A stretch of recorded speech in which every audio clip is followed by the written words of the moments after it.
আমার পাশে আজকে বসে রয়েছে ছোট্ট দীপায়ন। ওকে দেখে হয়তো তোমাদের মনে হচ্ছে ও সুস্থ স্বাভাবিক একটা বাচ্চা, আর দেখো কত হাসি খুশি, কিন্তু ও একদমই সুস্থ নয়।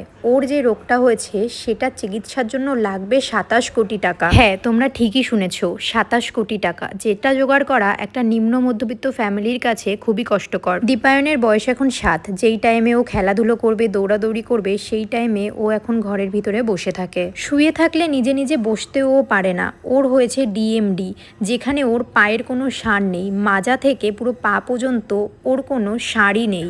ওঠা বসা সমস্ত কিছু করে দিতে হয় বাবা আর মায়ের। তোমরা সবাই জানো আমার বাড়ি হরিণঘাটার ছোট্ট একটা গ্রাম নগরুকরায়, আর দীপায়নের বাড়িও আমাদের গ্রামেই, মানে ও আমার গ্রামেরই একটা ছোট্ট ভাই। আমি চাইবো আমার এই ছোট্ট ভাইটিকে তোমরাও একটু সাহায্য করো। আমার পক্ষে যতটা সম্ভব আমি তো ততটা অবশ্যই আমার ভাইয়ের জন্য করব। আর তোমরা যারা ডোনেট করতে পারবে না তারা অবশ্যই ভিডিওটাকে শেয়ার করো, নিজের রিলেটিভদের কাছে বলো, শুধু যাতে ওয়েস্ট বেঙ্গলের মানুষ না, ওয়েস্ট বেঙ্গলের বাইরে পুরো ইন্ডিয়া জানতে পারে দীপায়নের কথা। কারণ আমরা সবাই জানি 27 কোটি অ্যামাউন্টটা অনেক বড়, আর এই টাকাটা জোগাড় করা খুব একটা সহজ কথা নয়।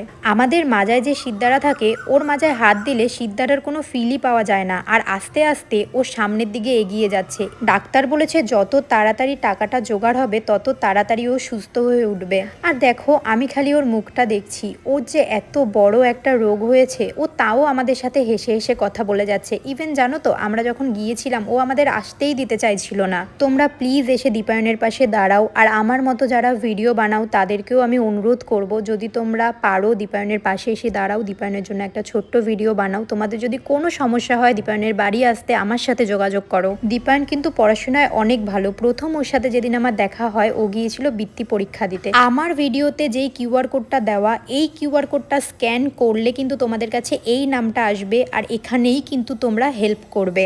এছাড়াও কিন্তু ফার্স্ট কমেন্টে রয়েছে দীপায়নের জন্য দেওয়া কিউআর কোড। তোমরা কিন্তু প্লিজ সেই কিউআর কোডেই তোমরা যে যা হেল্প করতে পারো সেই হেল্পটা করো। 3.5 বছর বয়স থেকেই কিন্তু দীপায়ন আস্তে আস্তে এরকম হয়ে যাচ্ছে। ওর রোগটা 3.5 বছর বয়স থেকেই ধরা পড়ে। যত তাড়াতাড়ি সম্ভব ওকে ভ্যাকসিনটা দিতে হবে। তোমরা প্লিজ হেল্প করো যাতে আমার এই দৌড়ে চলতে পারে। আর দীপায়ন তুমি চিন্তা করো না, তোমার এই দিদিভাই তোমার পাশে আছে, তুমি খুব তাড়াতাড়ি সুস্থ হয়ে যাবে। আর তোমরাও কিন্তু দীপায়নের পাশে থেকো, ভিডিওটাকে শেয়ার করে দিও।